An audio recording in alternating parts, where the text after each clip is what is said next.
ciudadana Aida Merlano puede pasar al estrado.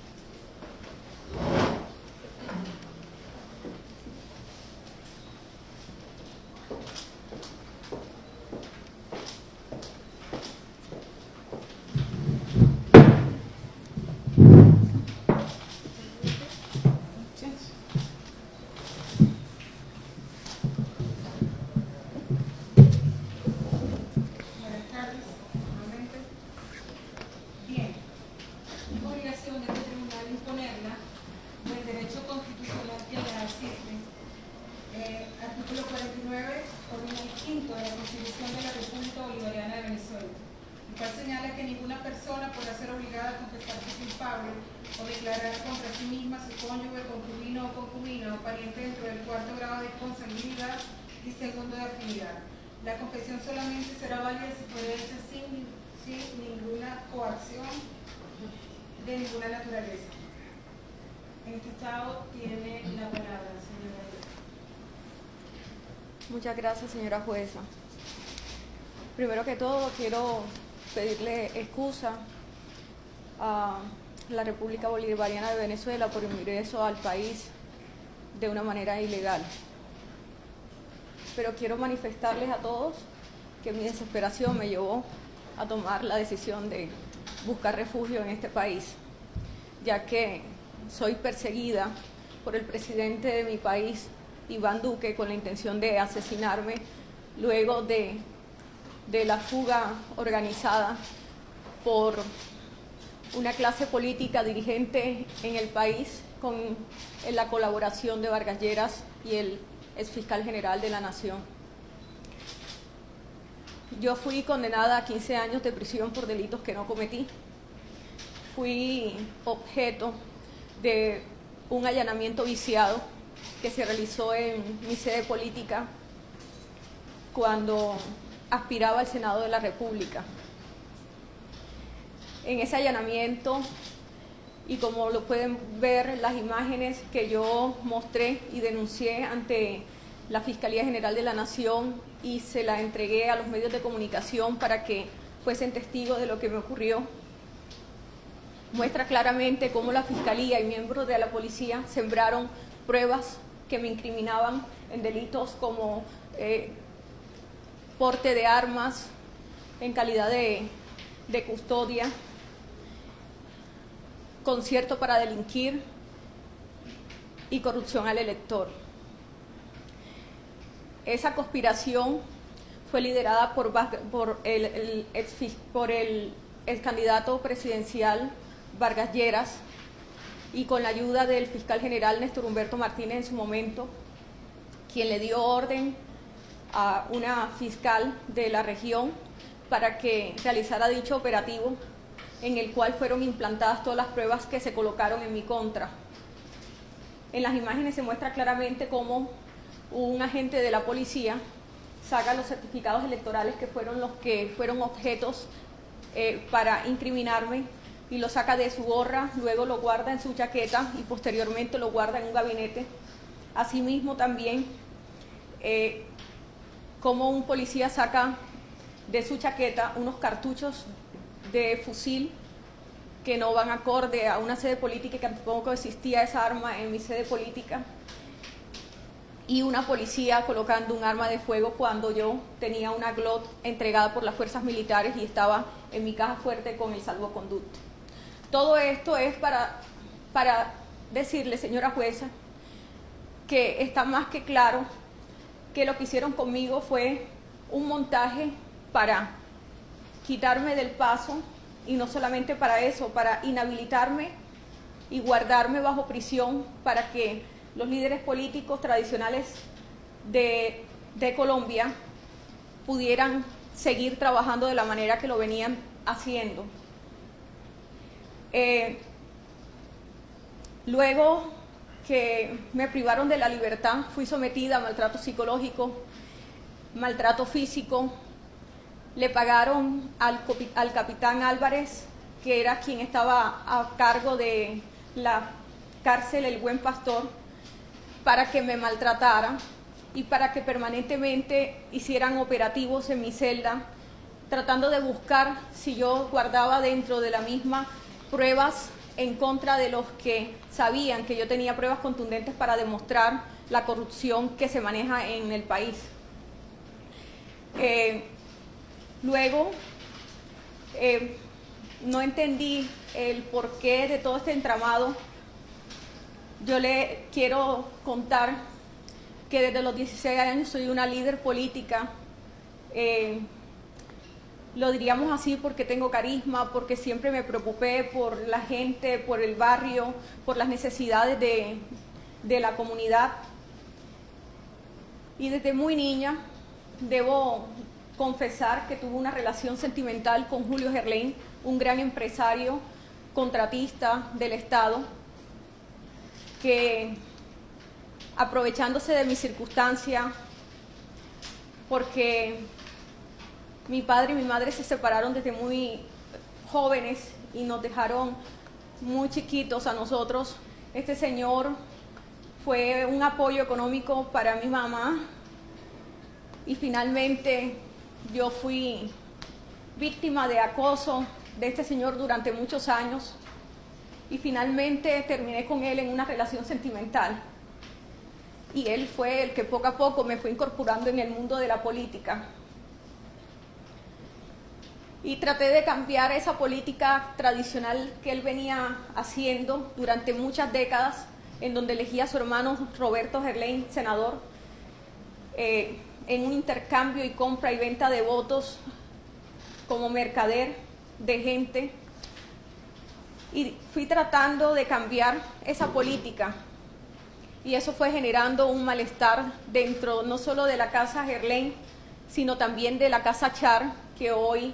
puedo decir que tienen el poder absoluto de la región Caribe,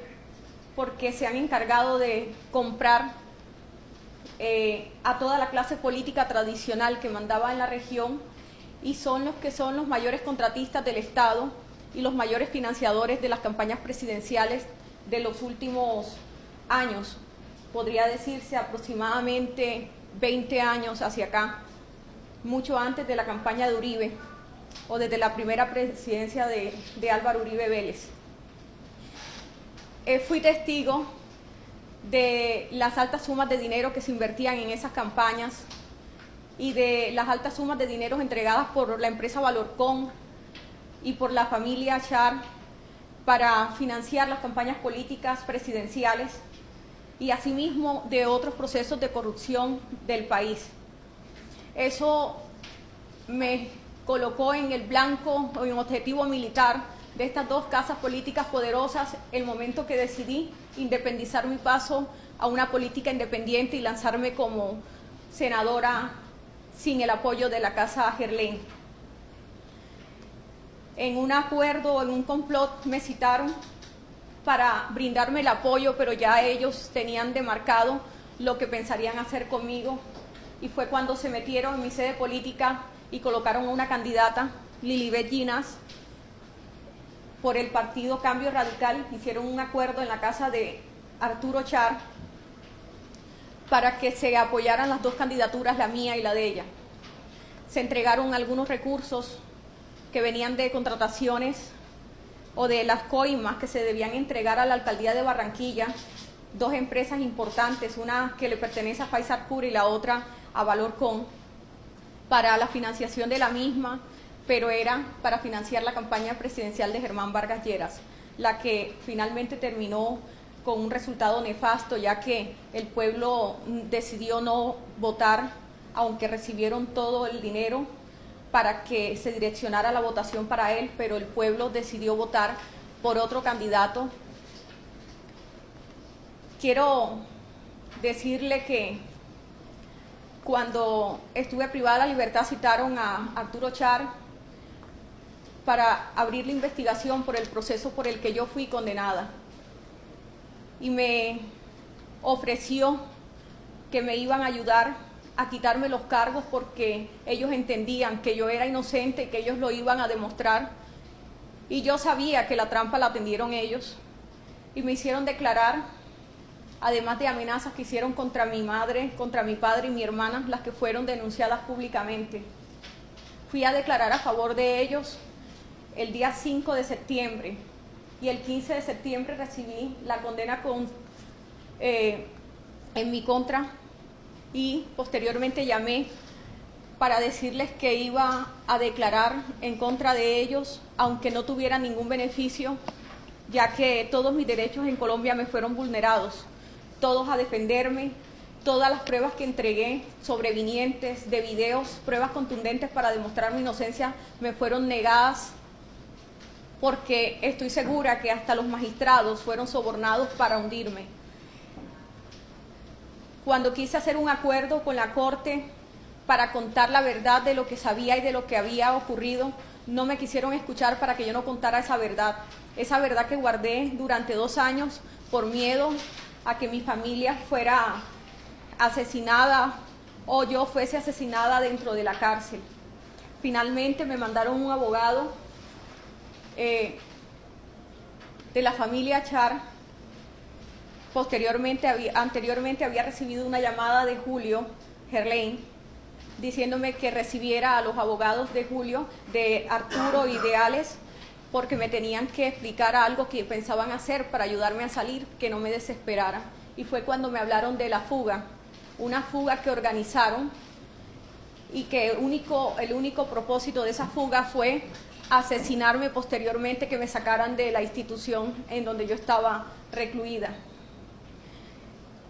Yo quiero utilizar este medio y sé que hay medios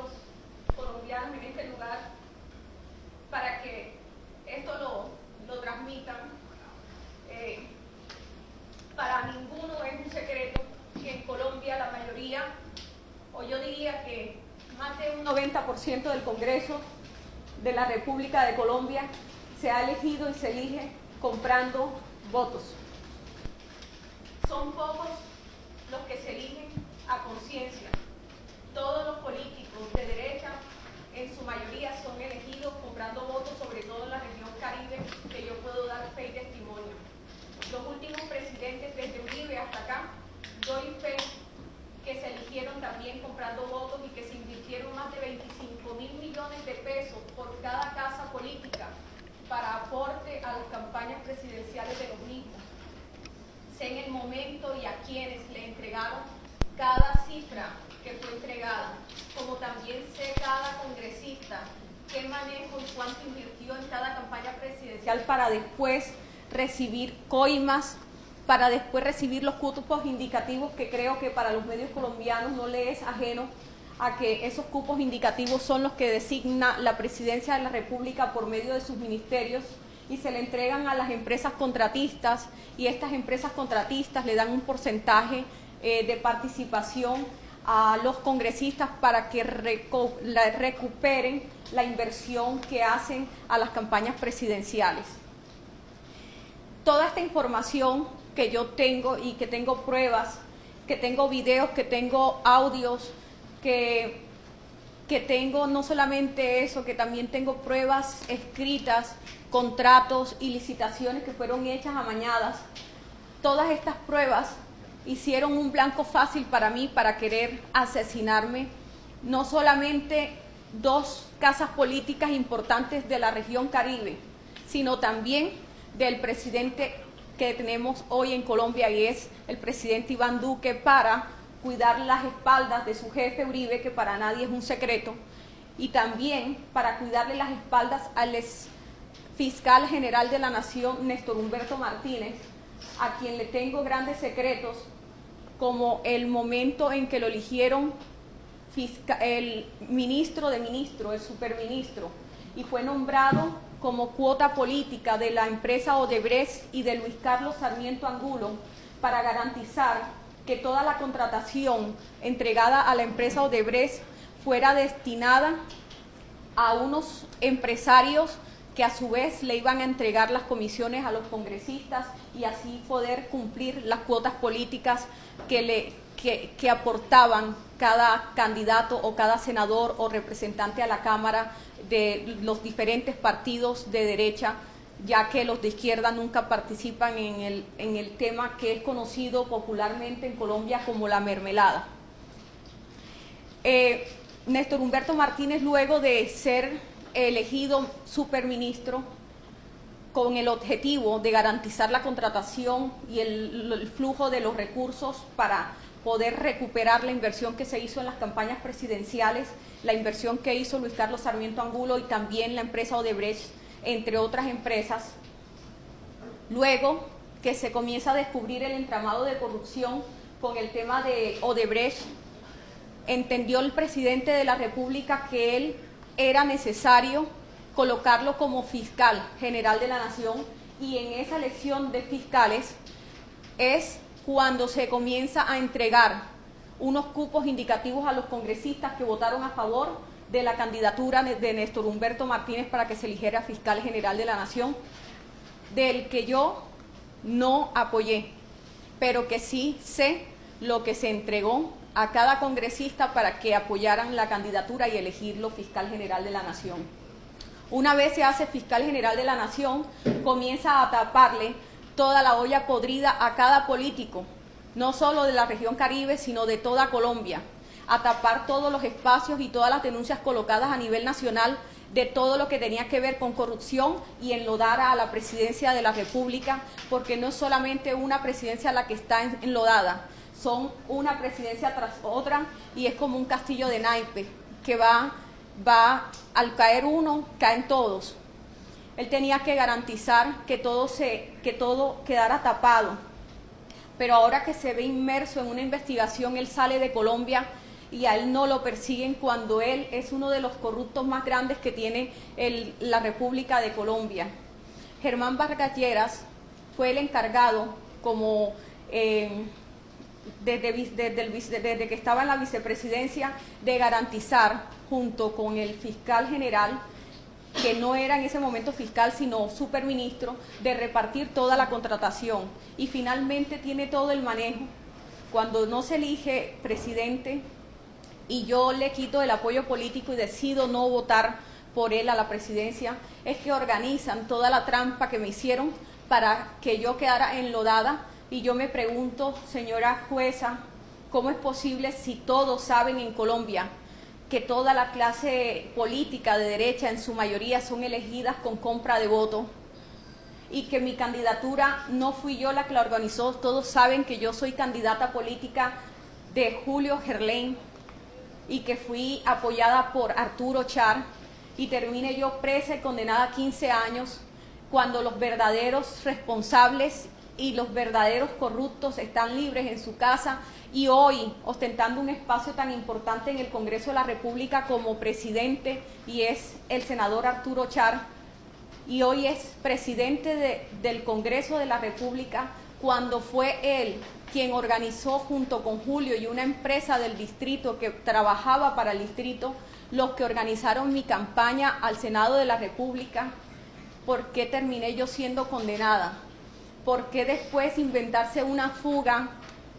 cuando han podido claramente ayudarme a demostrarle a Colombia mi inocencia con las pruebas que yo tenía? ¿Por qué organizar una fuga para luego querer asesinarme? Y yo quiero que los periodistas que están presentes entrevisten al señor Duque y les pregunten por qué razón, luego de 4 días de mi fuga, es que él decide cobrar una recompensa de 50 millones de pesos. ¿Y por qué el día 16, después de mi fuga, él decide aumentar a 200 millones mi recompensa? Y yo les voy a decir por qué y cuál es la razón. Porque el señor Duque supo todo el tiempo dónde yo estaba, dónde me encontraba, pero no me podían asesinar en el lugar donde yo estaba guardada, donde me tenían secuestrada, porque yo no estaba fugada. A mí me secuestraron luego de que yo me lanzara de la cuerda y me montara en esa moto, y me llevaron a un lugar en donde nunca me sacaron y donde me les fugué por primera vez, y fue en la ciudad de Bogotá. Y me fui con uno de mis captores y dieron con el muchacho,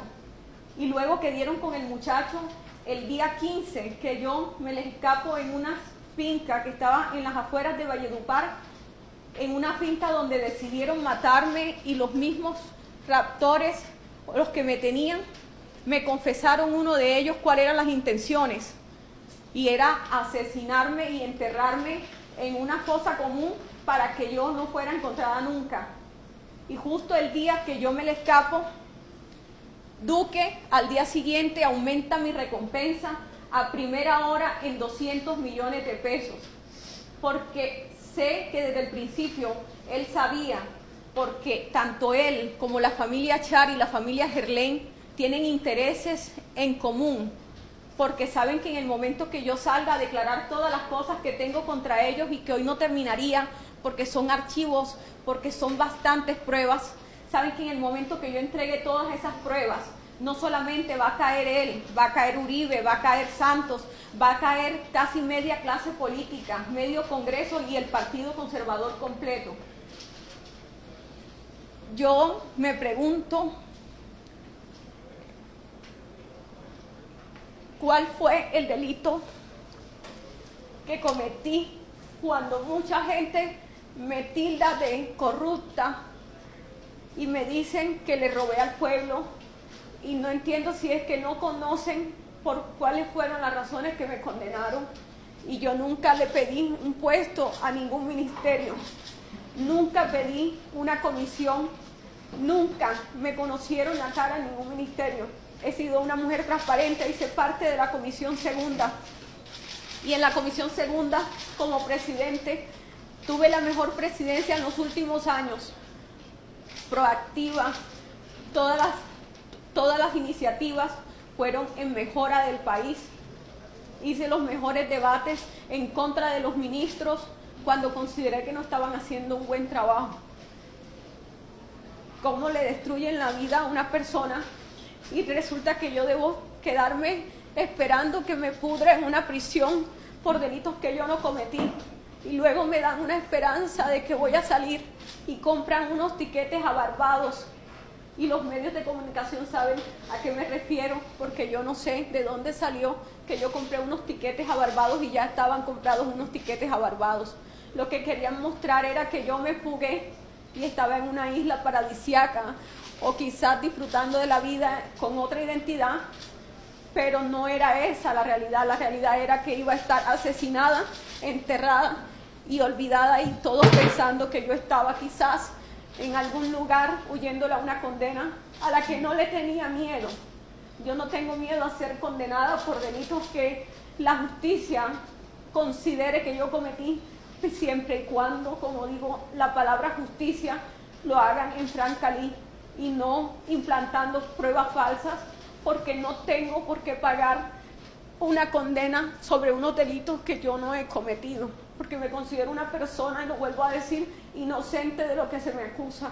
Y yo le pido al presidente de este país que por favor, si este caso se tiene que llevar a tribunales o a instancias internacionales, que por favor me ayude, porque yo soy víctima del Estado de la República de Colombia en cabeza de Iván Duque, porque sé lo que tramaron en mi contra. Y no solamente eso, me pusieron a cosas terribles en la finca donde me tenían secuestrada en Valledupar.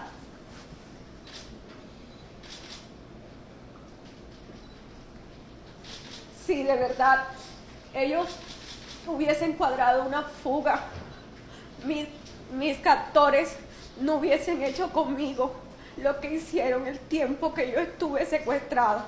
y me hubiesen dejado ir en el instante que yo les dije que yo me quería ir. Y no fue así. Tuve que hacer muchas cosas para escaparme de ellos. Me enfermé y pasé mucho trabajo hasta lograr llegar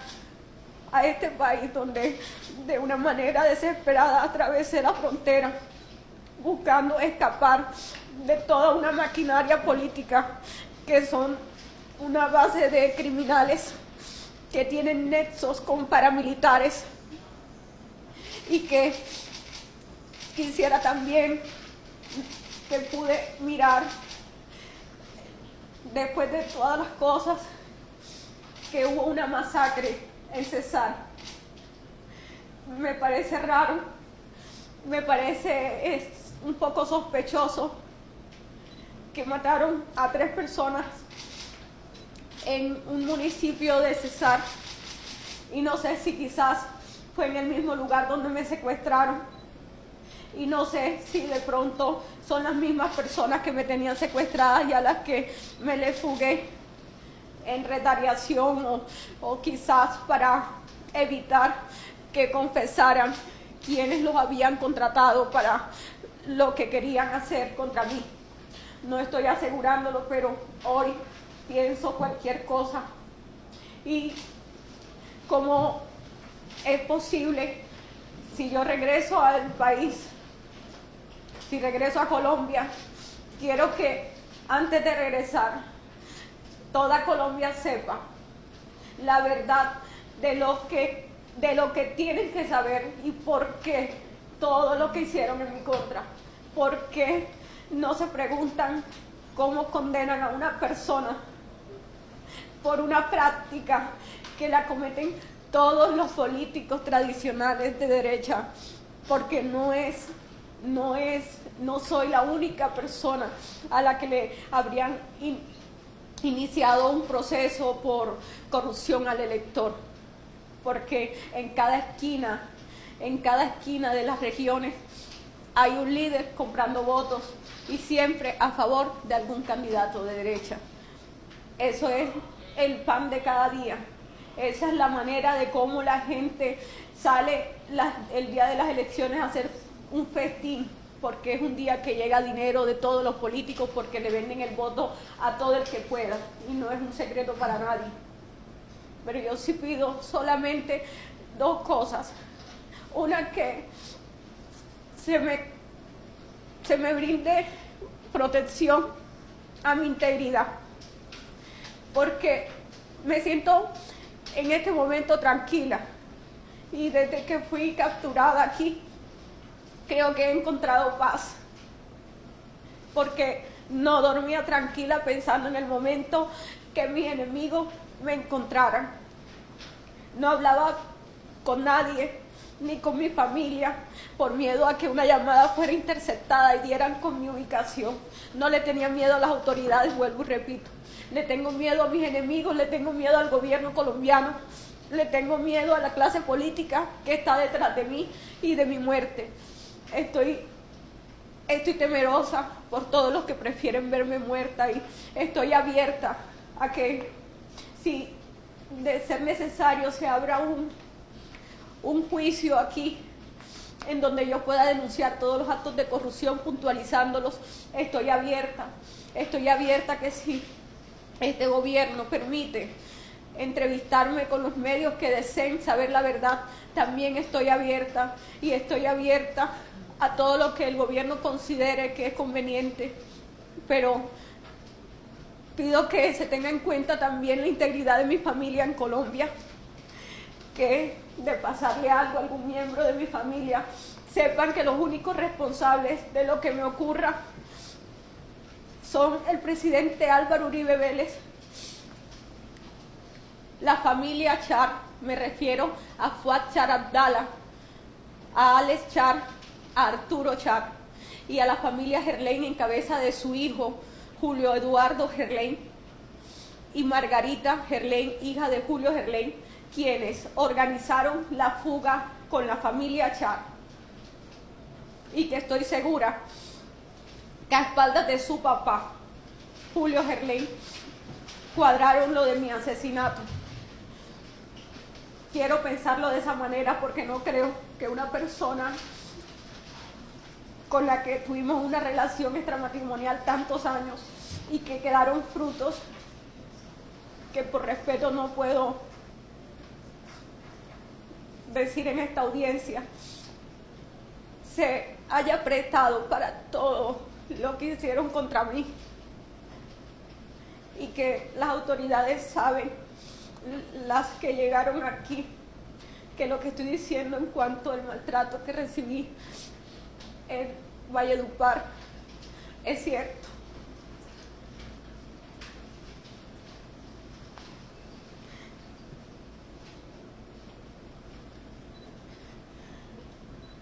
Que fui víctima de abuso,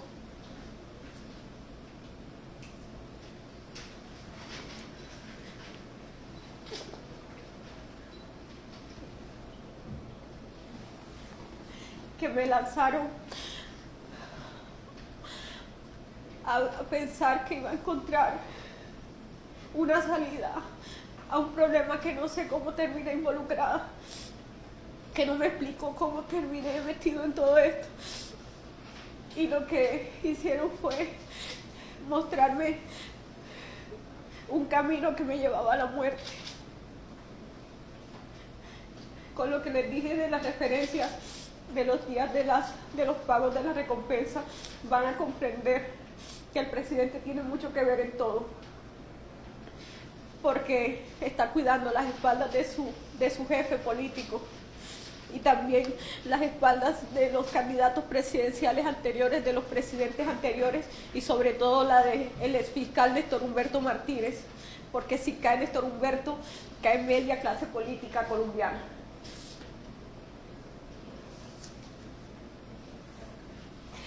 Quiero decirles, aprovechar para hablar del caso de Odebrecht, porque quiero aprovechar este espacio para que los medios que tienen toda la curiosidad de saber muchas cosas que ocurrieron, sepan que la empresa Odebrecht sí entregó una alta suma de dinero para la financiación de la campaña presidencial de Santos, y entregaron el proyecto de Navelena a la empresa Valorcon, a la que no le abrieron investigación, y esa empresa le dio ese negocio en el yate de Julio Eduardo, el hijo de Julio Gerlain, y se lo entregó a favor o por solicitud de Luis Carlos Sarmiento Angulo, dueño del Grupo Aval y casi dueño de Media Colombia, y le entregaron el contrato de Navelena. Asimismo, sé los contratos que entregaron en el distrito de Barranquilla y desde el Ministerio de Defensa, cuando Germán Vargas Lleras era el ministro, entregó 5.000 viviendas a Valorcon para que éste le votara a favor de la reelección. Y estoy abierta a seguir dándole la información y las pruebas de los contratos entregados, campaña presidencial por campaña presidencial, y una vez elegidos presidentes, cómo ellos pagaban las coimas y cómo les repartían a cada congresista sus cupos indicativos para satisfacerlo. Y los que tengan curiosidad del tema por el que me investigaron, yo fui candidata de Julio Gerlain, de Valorcon, como cuota política para que Vargas Lleras midiera mi votación, con un acuerdo que hicieron con la familia Char, y ellos fueron los que invirtieron y los que financiaron y los que organizaron todo el tema y todos los recursos que se destinaron para mi campaña a las personas que me apoyaron. Pero si bien es cierto, en esa candidatura, en la sede política, habíamos dos candidatas. Estaba mi persona y Lilibet Ginás, candidata de Cambio Radical. Yo me pregunto, así como el señor fiscal general de la Nación una vez hizo el nefasto allanamiento que hizo en mi sede política para incriminarme, ¿por qué no salió a decir que Lilibet Ginás, que era de Cambio Radical, era la líder de la organización criminal? ¿Y por qué decir que fui yo, si las dos éramos candidatas? ¿Por qué opacar el nombre de una y callar el partido que estaba apoyando en esa sede política? ¿Y por qué incriminarme solo a mí? Porque está claro que ese montaje era destinado para hundirme a mí y no a Cambio Radical, ni tampoco a Lilibet Ginás, que era la candidata de ellos. Yo tengo muchas cosas que decir, pero me quedaría corta y quizás recordar tantas cosas me nubla el pensamiento y me afecta, quizás un poco emocionalmente, pero solicité esta audiencia más que todo para pedirle, señora jueza, que de alguna manera, no sé de qué manera sea posible,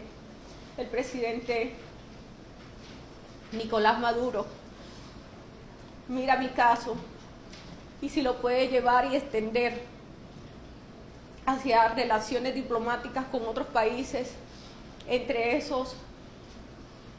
a la Corte Interamericana de Derechos Humanos, que me ayuden porque le tengo miedo a volver a mi país,